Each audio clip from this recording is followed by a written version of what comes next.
From this evening, I must give the British people a very simple instruction. You must stay at home. It was 700 days ago today, the start of the first of 3 national lockdowns as COVID-19 started dominating lives across the UK. Looking around now, there are times you wouldn't know the pandemic ever happened at all. This afternoon, an important update on ending those remaining restrictions in England. This virus has not gone away. But because of the efforts we've made as a country over the past 2 years, we can now deal with it in a very different way, moving from government restrictions to personal responsibility. So we protect ourselves without losing our liberties.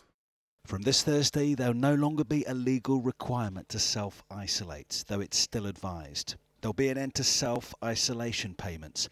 And from April the 1st, PCR and lateral flow tests won't be free in England unless you're categorised as vulnerable. Meanwhile, in the spring, an extra booster jab will be offered to anyone over the age of 75 and over, people who are immunosuppressed and care home residents.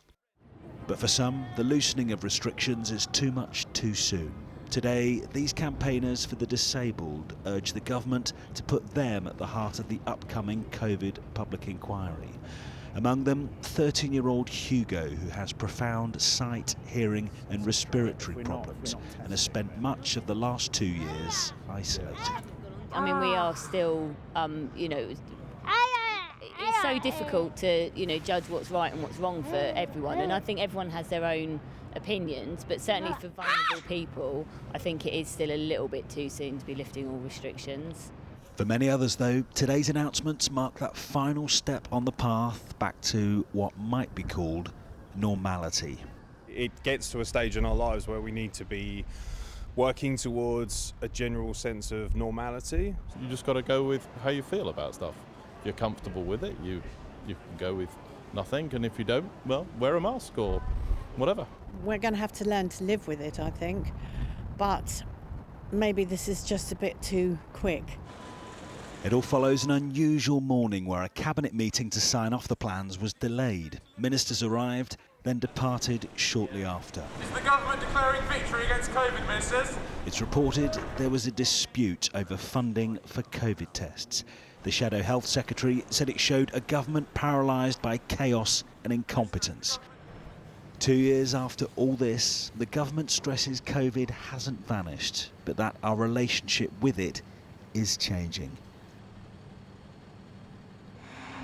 Well, let's catch up with Julian now. He joins us from Westminster. And Julian, the Prime Minister has only really just delivered this announcement in the last half hour. What else have we heard from him? Hi, Sian. A big moment for England, the beginning of the end of COVID, if you like. But he has been specific. It's not the beginning of the endemic. That is when it's present, but with a relatively low spread. He has stressed the pandemic isn't over. He said there could be future variants, and there is no law, he says, that those variants won't be even stronger. There is this fear from some experts, as we'll hear, that if we're doing less testing, we'll be less aware of those future variants. The PM is saying that they will stockpile all of those lateral flow tests, and if there are particular outbreaks in the future, he has said that they will do some sort of surge testing to counteract that. OK, we know what some think of it, but what has the response been from Labour?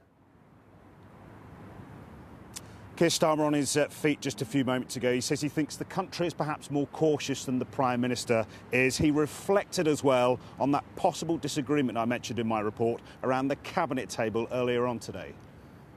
The Prime Minister promised to present a plan for living with COVID.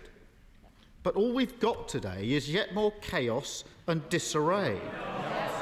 Not enough to prepare us for the new variants which may yet develop. An approach which seems to think that living with COVID means simply ignoring it. This morning, he couldn't even persuade his own health secretary to agree the plan. So those free tests will end then in April. I don't know what that will do to demand and supply. I was still able to order some just a few moments ago. This is all uncharted territory, though, for England, and the other nations in the UK, of course, are yet to announce their future plans. OK, and we wait to see what happens there. Julian, for the moment, thanks very much.